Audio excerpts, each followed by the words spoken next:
भारत के सर्वोच्च न्यायालय में मुख्य न्यायाधीश सूर्यकांत की अध्यक्षता वाली पीठ, जिसमें न्यायमूर्ति जॉयमाल्य बागची और एनवी अंजारिया शामिल है, पश्चिम बंगाल की मुख्यमंत्री ममता बनर्जी की उस याचिका पर सुनवाई कर रही है जिसमें उन्होंने चुनाव आयोग द्वारा चलाए जा रहे स्पेशल इंटेंसिव रिवीजन (SIR) प्रक्रिया को चुनौती दी है। यह सुनवाई 4 फरवरी 2026 को हुई, उस ऐतिहासिक और नाटकीय पेशी की अगली कड़ी है जब ममता बनर्जी स्वयं सुप्रीम कोर्ट में पेश हुई थी और अपनी दलीलें रखी थी, जिससे वह देश की पहली कार्यरत मुख्यमंत्री बनी जिन्होंने व्यक्तिगत रूप से सर्वोच्च अदालत में बहस की। ममता बनर्जी ने आरोप लगाया है कि चुनाव आयोग की SIR प्रक्रिया पक्षपातपूर्ण है। 2026 में होने वाले विधानसभा चुनाव से पहले विपक्ष शासित राज्यों, विशेष रूप से पश्चिम बंगाल,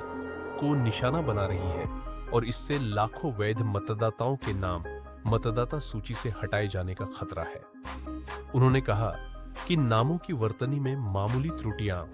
शादी के बाद पता बदलना या अन्य दस्तावेजी समस्याओं के कारण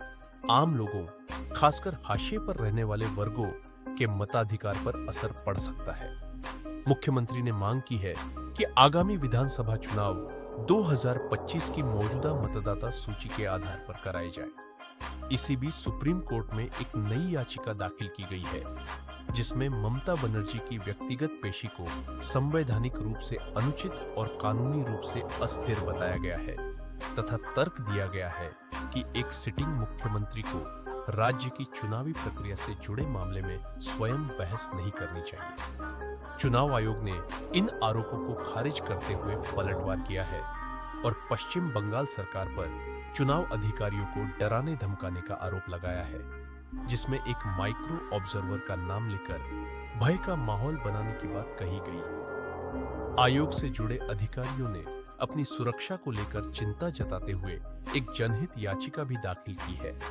जिसमें कहा गया है कि वे अपने कर्तव्यों का निर्वहन करते समय असुरक्षित महसूस कर रहे हैं। इस पूरे मामले में तृणमूल कांग्रेस के सांसदों